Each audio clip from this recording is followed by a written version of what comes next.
Well, hi everybody. I hope you're enjoying the rally and having a great time in Dallas. And you know, this is a very special opportunity, and especially for me because I'm sat here, as you can see, with two of probably the two most influential men that have been in my life thus far, and I know they've affected you a lot. And of course, he needs no introduction. Gregg Maughan, the founder and CEO of Forever Living Products, is with us. And of course, the president of Forever Living Products, a great friend of all of ours, Gregg Maughan. And yes, they do share the last name. That's the same. So this is a father and son combination. And Rex, where did it start? Well, I grew up in Soda Springs, Idaho, on a farm. I was riding horses before I walked. I went to my grammar and intermediate schools there in Soda Springs High School, and which was very small. 29 of us graduated together. I was called on a church mission to the Samoan Islands. When I got my call, my letter, and I read it, and it said, you're called for 2.5 years to the Samoan Islands. And I said, I wonder if they misspelled that. I've never seen that word before. And so I had to go get a encyclopedia and look up where Samoa was to know where I'd be going. I learned that the most important thing in life is to help others get what they want in life and need. I know this is, I could sense the room going quiet now because everyone's like, oh, we want to hear this story. So how did Rex and Ruth actually meet? After a 2-hour lecture, I met all of the girls by then, and Ruth was sitting next to me, and so I asked her how classes were, and she said, oh, they're great. She says, all except one. And I said, what's that? And she says, tennis. She says, I'm not good in tennis, and I'm trying to learn, but I can't serve. I'm a really terrible server. And I said, well, I'm not really good, but I do know the rudiments of how to serve. So would you like me to help you? And she said, yes, I would really love help. And I said, okay, when? And she says, how about tonight after school? I said, okay, and so I picked her up and started giving her tennis lessons. And by golly, it was not only a few months, and she was so good playing tennis, she beat me every time, and she had no mercy on me. And so that's how our first date. So I'm going to fast forward just a little bit. She started a family and ended up with 3 kids, and here's one of them. That's right. Greg, tell us a little bit about what it was like to grow up in the Maughan household. We were a close family, and we did lots of things together, and it was always a fun time to be around my dad, you know. Yeah. We did a lot of family vacations, and funny story is every time we'd go on a family vacation, there was always something business related around it, you know. So I can remember many times him being on a payphone, because back then we didn't have cell phones. So we'd stop at the nearest payphone, and he would be on it for an hour or more, and we'd be sitting in the car, come on, Dad, it's time to go, right? But he had business to take care of, you know. So we definitely learned responsibility was important, that, you know, you had things that you had to take care of, and, you know, sometimes the fun had to wait a little bit. I liked multi-level because there was an opportunity to help as many people as you could have time to talk to, and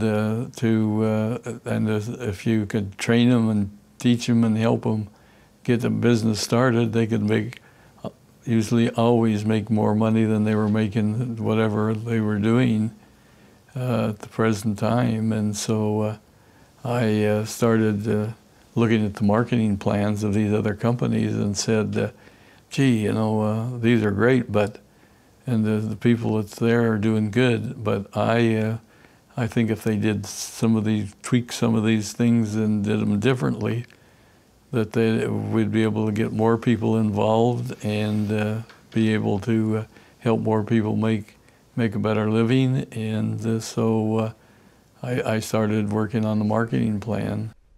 I would have to say that, you know, Rex has always been a man of not just words, but action. And so when he says, you know, this product's great, he knows that because he's taken it himself, he's used it himself, and he's experienced it himself. And that was always, we always had Forever products everywhere. It was always, you know, we are products of the products. Right. And I think that was really important, especially in the beginning, because that feeling came off genuinely. Well, I just throw in here that the big thing that happened was a very heavy frost hit all of the United States and even Mexico, and and all of the aloe vera froze, and I left Christmas Day to go to South Texas, where at that time we was getting most of our aloe from there. And I went down, and the aloe vera leaves, you could pull them off the plant, and they were frozen, and you could use them for a baseball bat. They were so frozen in that. And so, of course, it was everything clear to Central America. And there you are, stood in this field in South Texas, and realization that there is no supply. How did that make you feel? Scary, because you know, we didn't know where we were going to get aloe from. Without aloe, we couldn't make the products, and so we'd go down the tubes. So would all of the distributors, would be the FBOs, would all go down, and so it was really scary. And so for the next several months, I spent out in the Caribbean, and where it's warm and it didn't freeze, and there was little splotches of aloe. Oh, wow. And so we would negotiate with the people that had them, and for a while, just all we'd do is we'd buy, and most of the places that had aloe would only have maybe 1 acre, or if somebody had 5 acres of aloe, it was a miracle. And we purchased them for them, and then shipped them to Dallas to be used for our product.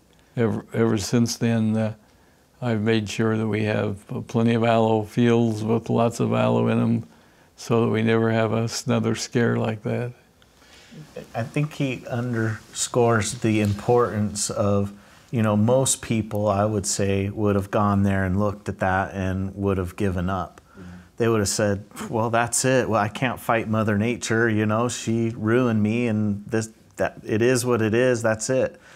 But, you know, to have the courage, to have the belief in what he was doing, and to be able to go out and find the solution. And, you know, it didn't come right away. It took many months, as you heard him say, of traveling, of looking, of searching, of talking. But that kind of belief and commitment that he had was something he wasn't going to stop until he found it. Yeah. And really, that event could have been the worst thing that ever happened to Forever, but Rex turned it into being one of the best things that ever happened in Forever. Because of that, we are now the largest grower of aloe vera in the world. We have the largest plantation. We have it in an area in the world where it never freezes, so we don't have to worry about having that problem again. And we have an endless supply now, and to be able to supply to the world of people who are consuming our products. So I grew up with this. It's part of my life, you know. And from a very young age, you know, I was fortunate that Rex wasn't the type that said, you know, I go to work and then I come home and I separate those. No, it was always, Rex included us in everything. And in fact, you know, big meetings, big rallies, big conferences, he included us, kids, in it also. And I can remember from a very young age going and working at the rallies and working at the tables selling literature and product. And I could have gone out and looked for something else, but thankfully Rex said, you know, why don't you come and work down in the warehouse? And so I started out down in the warehouse, moving boxes and driving the forklift and starting to see the beginnings of Forever and how it worked from the inside. We didn't even have time to strategic plan where we were going to next because it was growing so fast. And what I mean by that is when we were doing these 2-week rally trips, we would have people come from other countries to join us in that rally, and they would immediately come up to us as soon as they could to tell us, oh, we're from Romania, or we're from Russia, or we're from Africa, or wherever it is, and we've got 100 people taking your product right now, and we need an office right away because this is going to be crazy in our country. And that's how it grew. It was grassroots level. It was literally people taking the products, getting amazing experiences, and sharing them with the family and friends at home. And it just spread like that. And so we were going as fast as we could to set up an office in Angola and then over in Korea. And I mean, we were back and forth all over the world just to try to take care of the needs of the people. Greg, how would you sum up the last 40 years of Forever? I would say we're just getting started. Good start. It's a good start. It's a good start. You know, like Rex said, we've learned a lot through good experiences and bad experiences, just like life, you know. There's so much we can achieve. As an FBO, it's so exciting because you have experience of a 40-year-old company backed behind you, yet the potential to grow is incredible. We'll continue to have the quality product, the best product possible, and you have our commitment to that. And we want to have opportunities for everybody to be able to be healthier and to be wealthier and to be happier with their families and the opportunities they have through Forever. I feel a sense of responsibility as I close this because I need to probably speak on behalf of the millions of people who'll be watching this and to thank you both for your vision, for your tenacity, for your courage, for your love, for what you've built. On behalf of me and all of the people that are watching this live today in Dallas and those that will watch it further on is thank you.